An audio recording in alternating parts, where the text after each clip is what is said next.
Ang konsepto ng supply. Ang supply ay tumutukoy sa dami ng produkto o serbisyo na handa at kayang ipagbili ng producer sa iba't ibang presyo sa isang takdang panahon.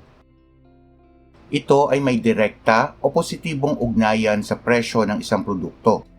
Ito ay sa dahilang mas malaki ang kikitain ng mga suppliers kapag mataas ang presyo. Ito ay alinsunod sa batas ng supply na kapag tumaas ang presyo ay tataas din ang dami ng supply. At kapag nagkaroon ng pagbaba sa presyo ay magkakaroon din ng pagbaba ng supply. Dapat isaisip na ang batas ng supply ay totoo at tama lamang kung walang ibang salik na nagbabago maliban sa presyo. Ceteris paribus o all else remains the same. Mayroong tatlong paraan upang maipakita ang konsepto ng supply at ang relasyon nito sa presyo. Ang supply schedule ay isang talaan na nagpapakita ng dami ng produkto o serbisyo na handa at kayang ipagbili ng mga supplier sa iba't ibang presyo sa isang takdang panahon. Ngunit paano kung kulang ang mga datos sa schedule? Dito pumapasok ang supply function. Ang supply function ay isang matematikong paraan ng pagpapakita ng ugnayan ng presyo at quantity supplied, kung saan ang QS o quantity supplied ang tumatayong dependent variable at ang P o presyo ang independent variable, kung saan ang C o intercept ay tumatayong bilang ng QS kapag ang presyo ay 0 at D o slope na ang value ay kumakatawan sa pagbabago sa QS sa bawat pisong pagbabago sa presyo. Ang value ng slope at intercept ay kasama sa ibibigay upang makuha ang mga kulang na datos sa ating supply schedule. Gamit ang supply function na QS is equals to negative 32 plus 4P ay maaari na nating makompute ang nawawalang datos na QS sa puntong A.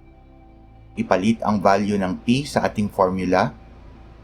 4 times 9 ay 36. Negative 32 minus 36 ay 4. Sunod nating hanapin ang nawawalang value ng QS sa puntong B. Ipalit ang value ng P na 13 sa ating formula. 4 times 13 ay 52. Negative 32 plus 52 ay 20. Sundan lamang ang parehas na proseso para sa puntong C. Pagdating sa puntong D kung saan ang nawawalang datos ay P o presyo, ay hindi na akma ang ating function, kung kaya kailangan nating baguhin ang kanyang format. Ngayon ay maaari na nating makuha ang nawawalang value na P sa puntong D. Ipalit ang value ng QS na 52. 52 plus 32 ay 84. 84 divided by 4 ay 21. Ulitin lamang ang katulad na proseso para sa puntong E.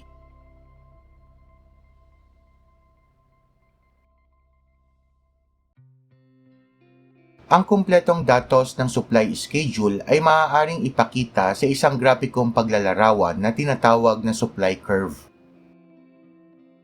Gamit ang quadrant 1 ng X and Y axis ay unang i-plot ang puntong A kung saan ang value ng P ay 9 at QS ay 4. Lagyan ng marka kung saan sila nagtagpo.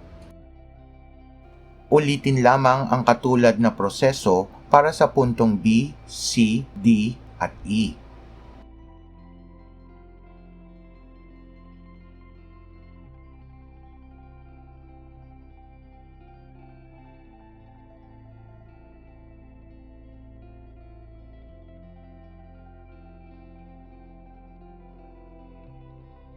Pagdugtungin ang mga puntong A hanggang puntong E. Ito ang tinatawag na supply curve o kurba ng supply. Ito ang mga paraan upang maipakita ang konsepto ng supply at ang relasyon nito sa presyo. Kayo naman ang sumubok. Kumpletuhin ang mga nawawalang datos sa ating supply schedule gamit ang supply function. Ang mga salik na nakakaapekto sa supply. Ang supply ay tumutukoy sa dami ng produkto o serbisyo na handa at kayang ipagbili ng mga supplier sa iba't ibang presyo sa isang takdang panahon. Ngunit maliban sa presyo ay may iba pang salik na maaaring makaapekto sa kakayahan at kahandaan ng supplier na magbenta ng kanilang produkto o serbisyo. Ating talakayin ang ilan. Ang unang salik na maaaring makaapekto sa supply maliban sa presyo ay ang pag-unlad sa teknolohiya. Ang makabagong paraan sa paglikha ng mga produkto at serbisyo ang siyang magpapataas sa antas ng produksyon. Ang paglikha ng produkto ay nangangailangan ng iba't ibang salik gaya ng lupa, paggawa, kapital at entrepreneur, at ang bawat isa ay may katumbas na kabayaran.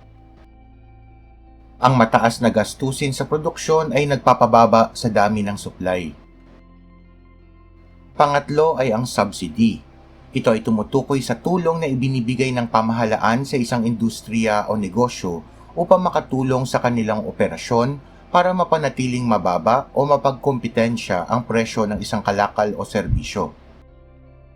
Ang pinansyal na tulong mula sa pamahalaan para sa maliliit na negosyo ay maaaring magdulot ng pagtaas sa supply.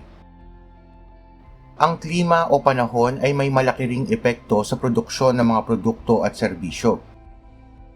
May ilang produkto o serbisyo na karaniwang isinasagawa tuwing ito ay naaayon sa klima o panahon. Ang inaasahang pagbabago sa presyo ay maaari ding makaapekto sa kahandaan at kakayahan ng isang supplier. Kung inaasahan ng mga producer na tataas ang presyo ng kanilang produkto sa madaling panahon, ito ay kanilang itatago muna upang maibenta sa mas mataas na presyo sa hinaharap. Ang bilang ng nagbibili ay nakakaapekto rin sa dami ng supply. Ang pagdami ng bilang ng nagbebenta ay nagdudulot ng pagtaas ng supply. Nakakaapekto din sa supply ang pagbabago sa presyo ng mga kaugnay na produkto. Sa pagpasok ng mga salik na ating tinalakay ay maaaring magkaroon ng paglipat ng kurba ng supply kahit walang nagaganap na pagbabago sa presyo. Kapag nagkaroon ng pagtaas sa supply ng walang pagbabago sa presyo, ito ay lilipat pa kanan. At kapag nagkaroon naman ng pagbaba sa supply nang walang nagaganap na pagbabago sa presyo, ang kurba nito ay lilipat pa kaliwa. Magbigay tayo ng ilang halimbawa kung saan ay nagkaroon ng paglipat ng kurba ng supply. Ang pagpasok ng buwan ng Marso ang hudyat ng pagsisimula ng tag-init sa bansa. At dahil dito ay maraming negosyante ang naengganyo na magbenta ng halo-halo. Ito ang magiging dahilan upang dumami ang nagbebenta nito. Sa pagpasok naman ng buwan ng Hunyo ang pagsisimula ng pag-ulan sa bansa. Ito ang magiging dahilan sa pagkaunti ng mga nagtitinda ng halo-halo. Ito ang magiging dahilan sa paglipat ng kurba nito pakaliwa. Ating subukan kung inyong naunawaan ang aralin. Tukuyin kung tataas o bababa ang supply sa mga sumusunod na sitwasyon. Mabenta ngayon ang pagtitinda ng buldak ramen, kaya marami ang nagtitinda nito.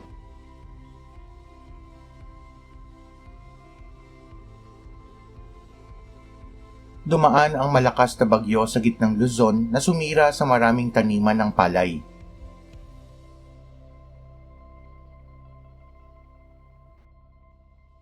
Patok na patok sa mga tao ngayon ang pagkain sa mga unlimited sangyupsal.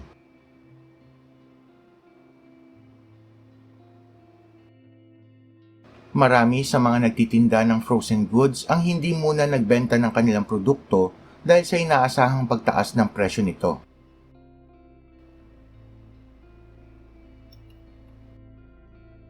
Ang pamahalaan ay namigay ng mga libreng binhi at fertilizer sa mga magsasaka.